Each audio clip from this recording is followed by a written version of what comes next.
Because losing a top performer is not a personnel event. It is a balance sheet event. You lose the institutional knowledge that lived in their head, the relationships they held with your hardest clients, the judgment they applied in the moments you were not in the room. The research on this is brutal.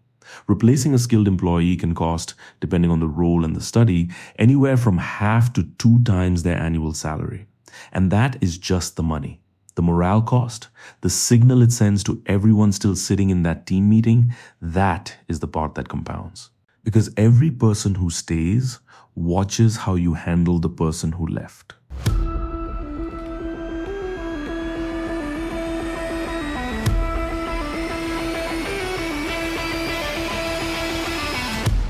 Hi and welcome to All Things Leadership Podcast, your weekly, office commute friendly, short but not sweet, uncomfortable yet extremely effective, leadership lessons that make you the leader that everybody loves to work with.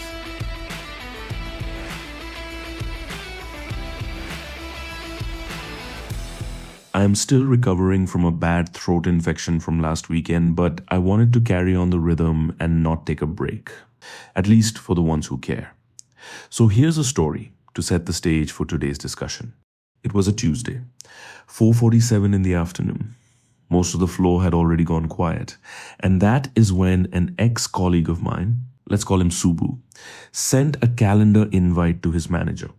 This was a 15 minutes meeting. Subject line, quick chat. No agenda, no context.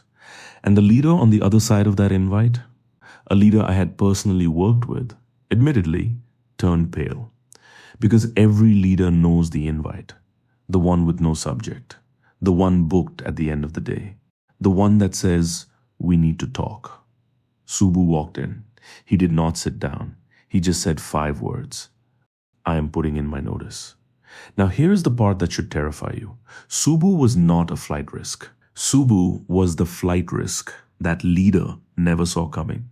He was one of the sharpest minds on his team, the one who turned one of the most difficult clients into a happy camper by solving for all their issues, the one whose name showed up in every escalation to solve the most challenging issues, almost never letting the escalation cross his desk to his leadership. 3 years, top of the stack ranked team, never missed a number, and he just quit. The leader called me that night, rattled, doing what leaders do, grieving, then strategizing, then, almost without fail, building a story. The spin. And the spin is almost never, I drove him out. It is usually about the market, or about the recruiter from their competitor company who poached him, about the offer he could not refuse, about how he was probably going to leave anyway. And maybe some of that is true. If you are a leader who has had a similar scenario, here is the part I want you to think about today. Your best employee did not leave the company. They left you. I know, that hits hard. Hear me out for a few minutes. Gallup.com is a global analytics and advisory firm known for public opinion polling, workplace consulting, and statistical research. They say roughly half of employees at some point in their career have left a job specifically to get away from a manager.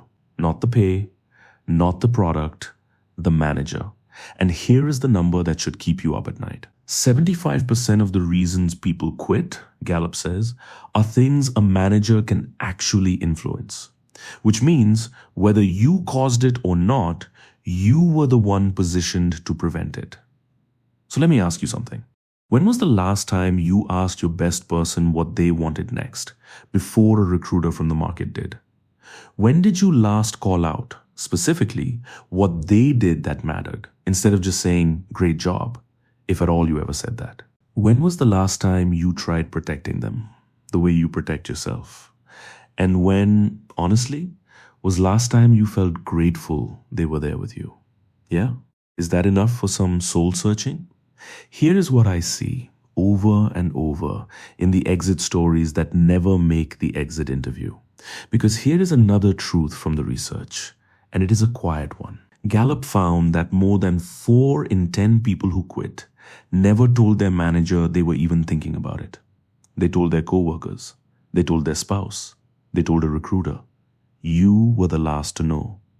And that silence is not an accident. Your best people are tacticians. They know that the moment they tell you they are unhappy, they become a problem to manage, not a situation to salvage, much less a person to develop. So they say nothing, and they just plan till that one day that you're caught off guard. So the exit interview you're about to read, it is more like a press release, not a confession. People are kind on the way out.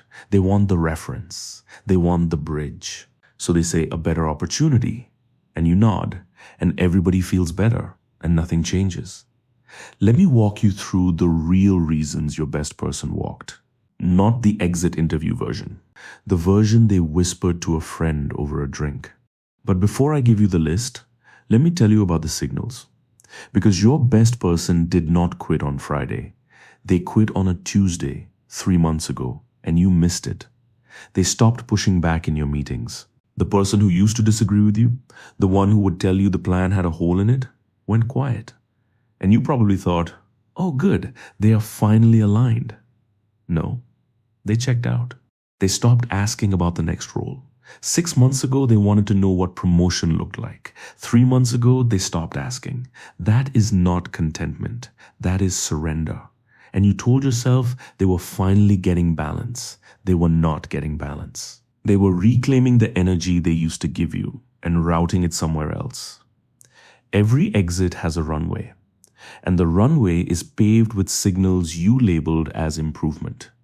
If you're listening till now, you're likely interested in knowing some signs you can observe and hopefully solve sooner than later. Ready? 1. The praise went stale. Gallup and even 𝐾𝐸 tracked nearly 3,500 employees over 2 years. Employees who felt genuinely recognized were 45% less likely to leave. But, and this is the part that stings, only about 1 in 5 say they get the right amount of recognition. And here is the nuance nobody tells you. Recognition is not the same as praise. Great job, said after every deliverable, stops meaning anything to them. It becomes like a wallpaper. Your best people do not want a cheerleader. They want a witness. Someone who can spell out specifically what they carried and accomplished. 2. The work outgrew the role and nobody noticed. 𝐾𝐨𝐴MP, another employee experience and performance management platform, ran a survey too.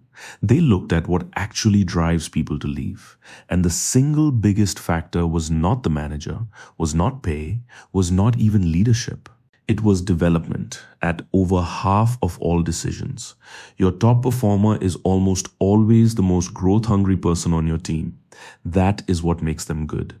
And the moment they sense they have plateaued, the moment the learning curve flattens and you keep handing them the same mountain to climb, they start looking for a new one.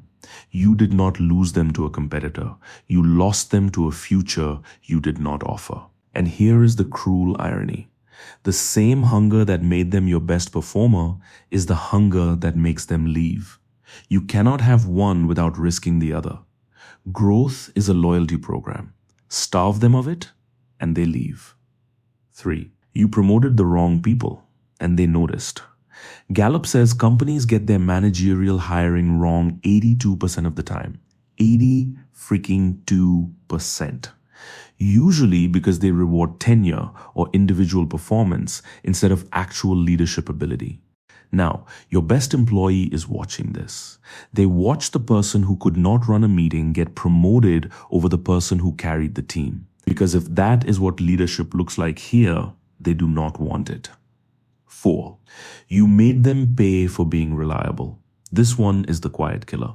The reward for great work in most organizations is more work. This is also called performance punishment that I explained in one of my videos on YouTube, which if you have not subscribed to yet, well, go and subscribe as I regain pace with content creation, because I am soon going to make videos too. So back to our discussion. Where were we? Yes. 5. You confused loyalty with permanence. Somewhere along the way, you started reading their steadiness as satisfaction. They had been there 4 years, 5 years. They never complained. They never threatened to leave. So you assumed they were happy. But silence is not the same as satisfaction. Sometimes silence is just a person who has already decided and is being polite about the timing. The employees who threaten to quit, they are still negotiating with you. It is the ones who stop threatening that you have already lost. Now, I can hear the pushback already. Some people just leave. That is the market. I cannot control a competitor's offer. Fair enough. Some people do just leave. People retire. People move cities. And yes, sometimes a competitor waves a number you genuinely cannot match. But here is my question back to you. Do you actually know which kind of departure this was?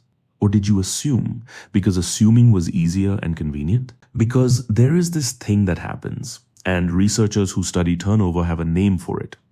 It is the gap between regrettable attrition and unregrettable attrition.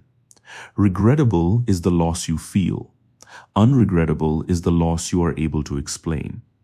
And here is the uncomfortable part. When a strong performer leaves and a manager's reputation is on the line, there is enormous psychological pressure to reclassify that departure as unregrettable, to tell the story that they were not that critical, that the team will be fine, that, honestly, it might even be a good thing. That story protects you. It also guarantees it happens again, because losing a top performer is not a personnel event. It is a balance sheet event. You lose the institutional knowledge that lived in their head, the relationships they held with your hardest clients, the judgment they applied in the moments you were not in the room. The research on this is brutal. Replacing a skilled employee can cost, depending on the role and the study, anywhere from 1/2 to 2 times their annual salary. And that is just the money. The morale cost, the signal it sends to everyone still sitting in that team meeting, that is the part that compounds. Because every person who stays watches how you handle the person who left. Let me make that concrete. When Subbu walks, 2 other people on his team start doing math in their heads. They are not grieving. They are calculating. If Subbu could not make it work here, and Subbu was the best of us, then what does that say about my worth here? That is exactly where the cancer begins. One departure does not cost you one person. It costs you the trust of everyone who stayed and noticed. This is why the second departure is the one that costs you the most. The first one, you can explain away.